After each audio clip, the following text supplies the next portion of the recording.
Okay. Earlier today, I got into a discussion with a guy on YouTube about the feminist myth regarding the pay gap. Now, during this discussion, we ended up talking about Jessica Valenti and an article she wrote for The Guardian. In the article, Valenti talks about the pay gap, of course, that mythical thing that doesn't actually exist, not in the way feminists portray it as existing anyway. But in this article, she basically says the best way to solve the pay gap is to simply pay men less money and women more money. Now, during this discussion, Joseph Bush, the YouTube commenter I was having this discussion with, stated that Valenti was simply advocating for the pay of men to be lowered to the level of that of women, um, despite the fact that this wasn't actually what she was calling for. Because she clearly says in the article that women should be paid more money and men paid less money. So, he decided to prove he was right and I was wrong. Now, this video is not about that conversation about why Jessica Valenti was wrong or even why he was wrong.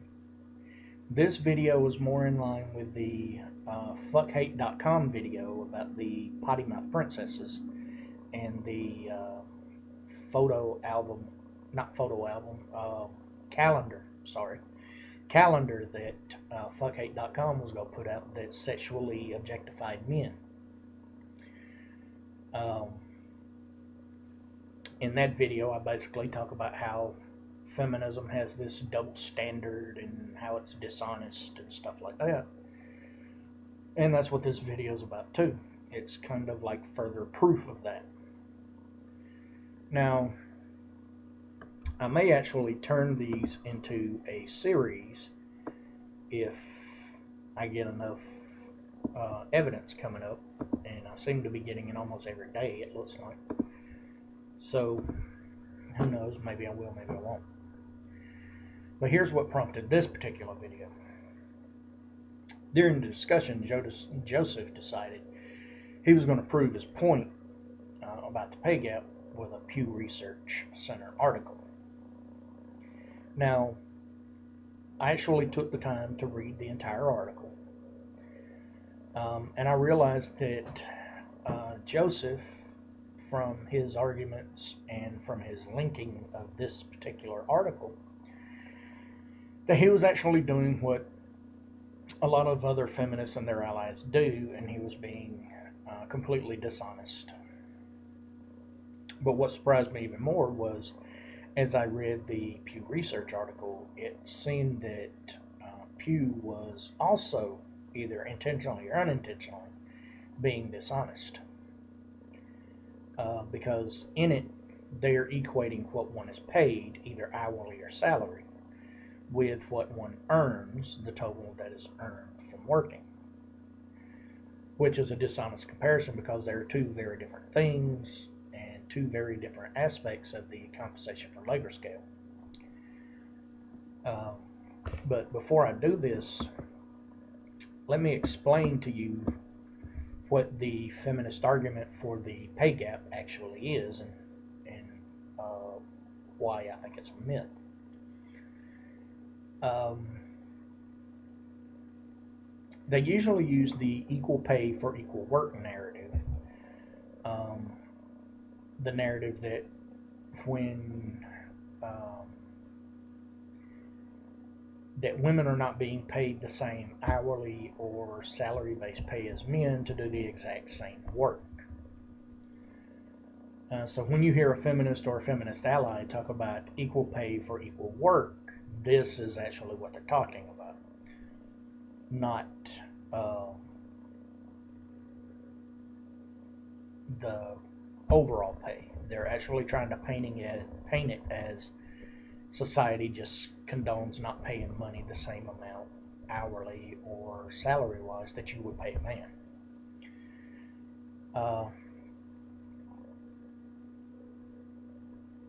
Now, This narrative of the pay game is a symptom of the dishonesty within the mainstream feminist movement as a whole.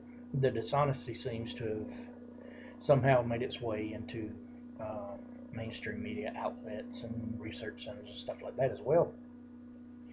Oftentimes ignoring the logical and analytical reality over this particular narrative of victimization. Even the Pew Research Center doesn't seem to be immune to this. The article mentioned before by Pew that Joseph linked to makes the same mistake feminists do. And I have to wonder if the Pew Research Center is just affected by a mainstream feminist bias, or if it's just plain stupid and dishonest. And let me explain what I mean. Or better yet, let me show you what I mean. Okay, here we have an article. They're talking about the Equal Pay Day and all of that. And you can actually find this article on their website yourself, but I will leave a link down below for you to see. Now, in this article, they also link to another one, but I'll get to that in a minute. As you'll see if you read the article, it starts off with on Equal Pay Day, key facts about the gender pay gap. That's actually the heading. But even in the first paragraph, it interchangeably uses the word pay and the word earned as if they're the same thing, and they're not. It's primarily because they're trying to describe this gap as an inequality. So they're basically interchanging these two words to push that narrative. But as anyone can see, the thing they are talking about isn't a pay gap, the money you're paid by your boss to do work, either hourly or salary wise. What they're talking about is the total money that is earned by men and by women overall.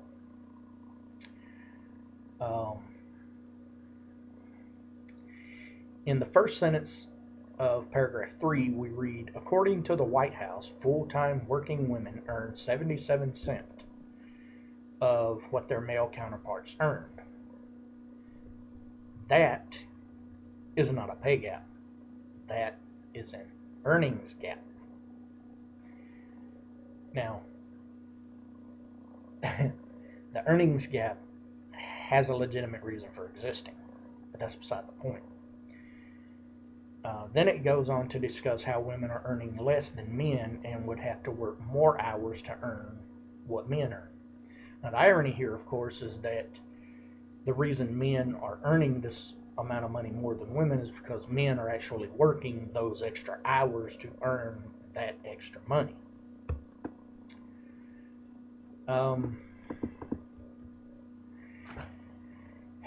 Even another link to another Pew Research data article that proves the pay gap uses earnings for hours worked and attributes it to a difference in pay and not a difference in hours worked.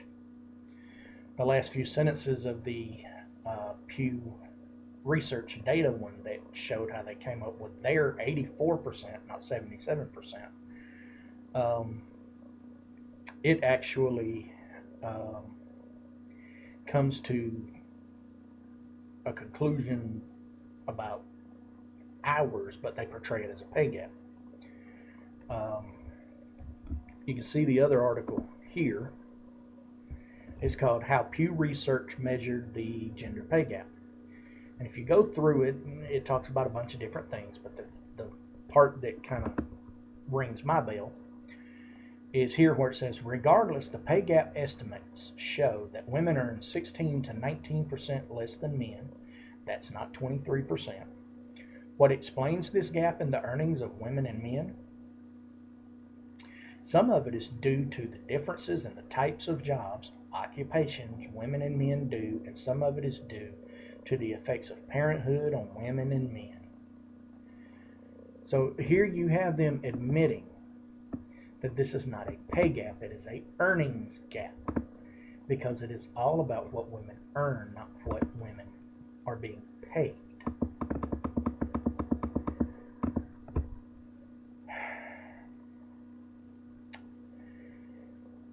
Which, honestly, this should be an indication to anyone with half a brain that they aren't talking about equal pay, the same hourly or salary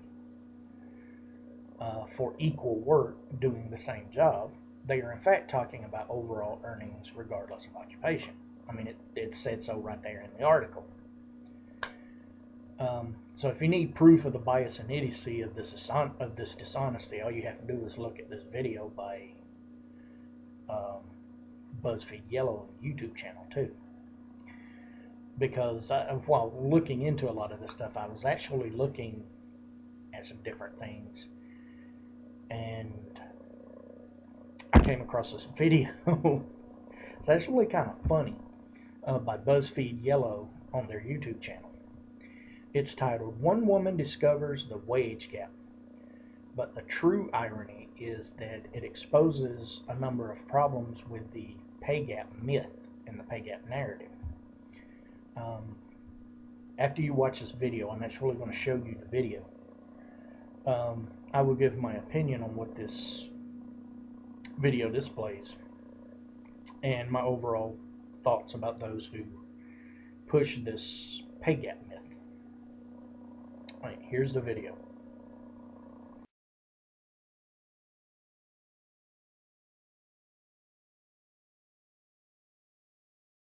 All right. Did anyone else notice the issues with this video?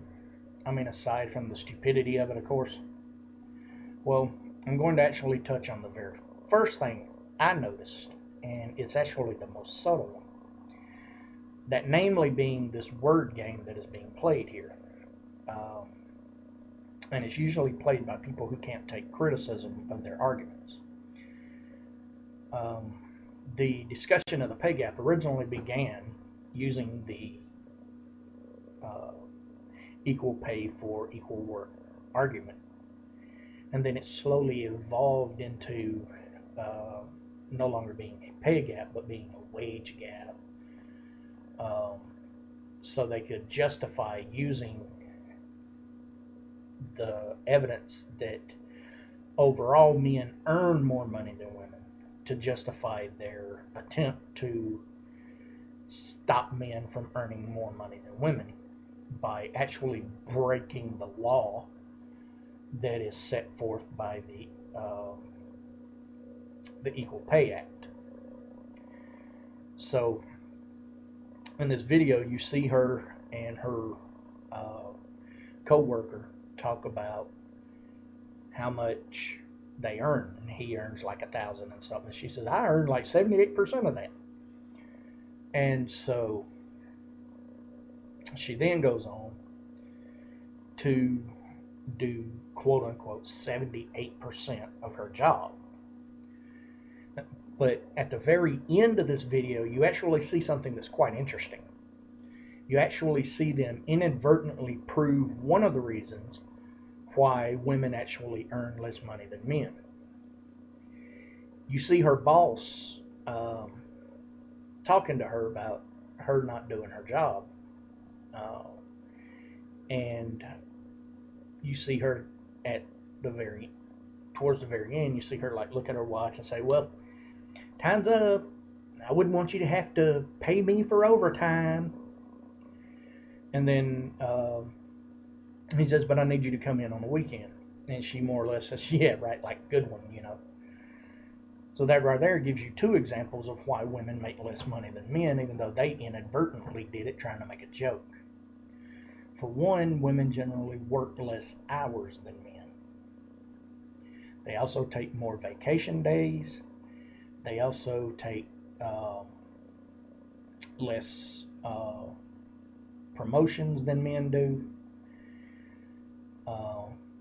And they also don't want to work a lot of overtime. Men will do all of those things. So as you can see, this idea that there's a equal pay for equal work lacking in America is kind of, well, quite frankly, it's bullshit, because they're not even talking about equal pay for equal work. They're talking about equal outcome. They're talking about earnings at the end of the day. So, as I did with Joseph, I'm going to do it here. Here's the difference between pay and earning. If I pay you $10 an hour and you work 10 hours, you earn $100. But if I pay you $10 an hour and you work 7 hours, you earn $70. That's the difference between pay and earnings. Most women in this country are paid the same thing as their male counterparts in the industries they're in. This doesn't mean that's 100% the case for everyone, which is why we have the equal pay law. But for the most part, generally speaking, women do get paid the same as men. They just don't earn the same as men. And the reason they don't earn the same as men, as you'll see in these articles from the Pew Research Center and other places, it has nothing to do with discrimination or systemic oppression of women in a male patriarchal society or whatever other demented, paranoid, delusional, psychobabble bullshit that feminists want to come up with. It's actually because of the choices women make. Women choose to work less hours. Women choose to go in the fields that don't pay as much because those fields are either usually high risk or take a lot of time away from the family, or it's their choice. They're choosing not to do these things. So the only way to solve that problem is to take away a woman's choice to choose to do the type of work she wants to do. And that is something I am not willing to do, because that would be wrong. Anyway, as you can see, this is just one more example of the dishonesty of feminists, because they're trying to make people think that women are not being paid the same thing as men, but they're using statistics from women not earning the same thing as men, and those are two very different things.